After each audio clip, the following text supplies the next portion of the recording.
Good evening mga ka-airguns. So ngayon lang ulit tayo nakabalik kasi masyadong busy. May unit dito. Review lang natin tong GRBN. Ito yung wood stock ng GRBN. Yan. So i-assemble natin. Explain ko lang kung anong specs nitong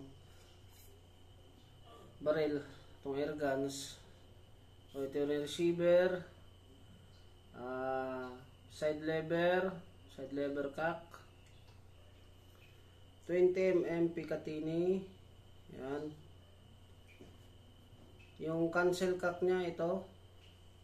So pagka gusto mo ilipat sa kaliwa, pwede naman.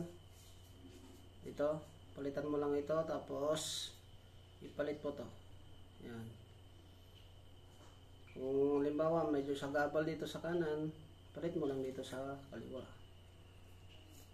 May power plenum na to. Ito.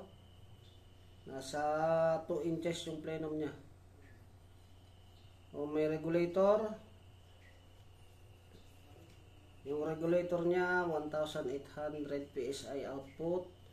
Yung tangke, aluminum tank 3000 PSI. Barrel is 5.5 mm, 0.22, caliber 22. So serial number GRBN 00106.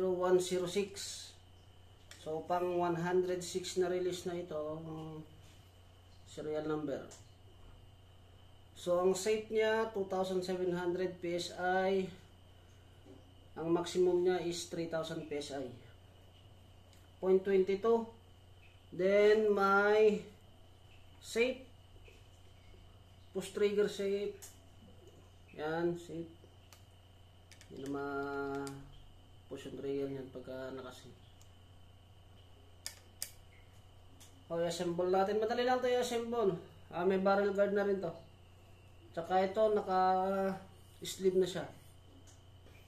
Then, ready to pwedeng lagyan ng suppressor or silencer. Naka-thread na yan. So, tini-thread lang naman yung ano nito, silencer. Ito, ganito yung tsura nan. Yung wood, yung kahoy niya, yung bat. Yung bat niya is laminated. Gawa ito sa resin. Patong-patong na ano ba to? Patong-patong na kahoy tapos ganyan. O plain.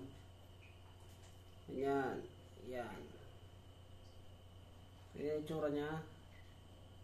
GRBN. Yan. Ang pag-assemble is madali lang. Salpak nyo lang to. Tapos may tornilyuhan dito. Yan. Ito na magsalpak.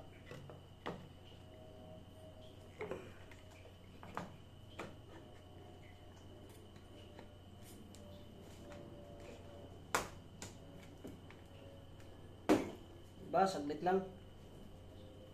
Tapos ilagay yung allen screw.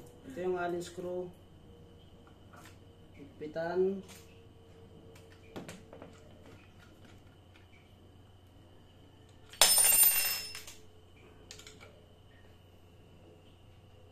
Yan. Okay na. Ganito na yung tsura niyan. Maraming beses na ito nanalo sa competition.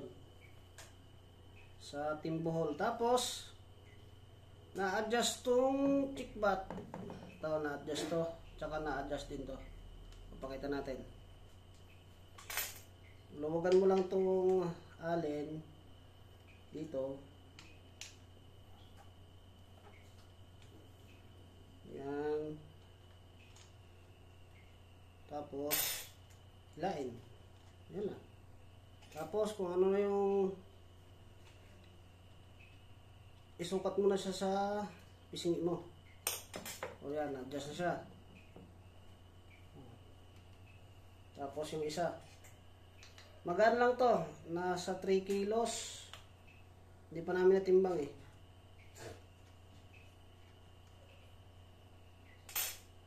Ganito rin sa kabila.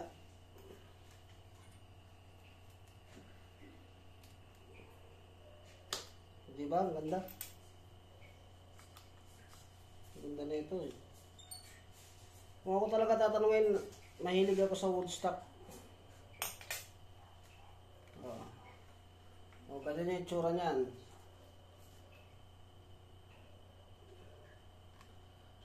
So, ang price reveal is unit only 35,000. May kasama na tong ano, pellet tray, single shot. Ito yan.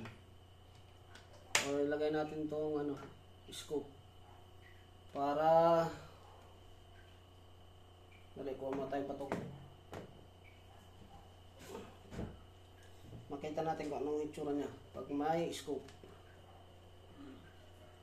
Lahat ng color available is ganito, plain. Madali lang na may lagay yung scoop. Kung mga ganitong scoop, nagkakahalaga ng 6.5 first focal plane. Mga extension na rin yan.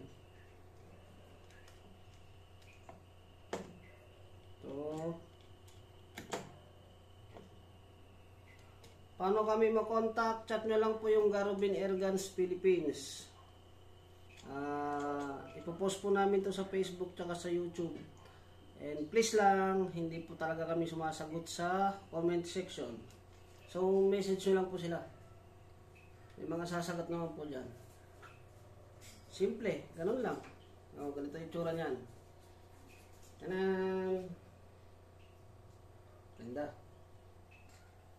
So pag may kasama ng silencer is additional 950 pesos. Pag may kasamang magazine na 12 rounds, 1,200. So, yan yung price niyan. Pero ang unit, 35,000. Ganda oh.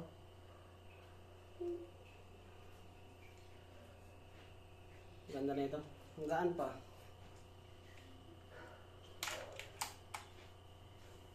Hindi ko na paputukin kasi gabi na.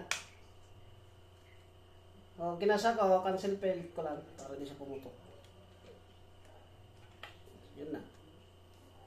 Ayan yung Shadow GRBN. Para ka naka-sniper rifle. So, yung gustong mag-avail po nito, marami po kami stock. No COD. Pay now, ship tomorrow. Yun lang. Bye!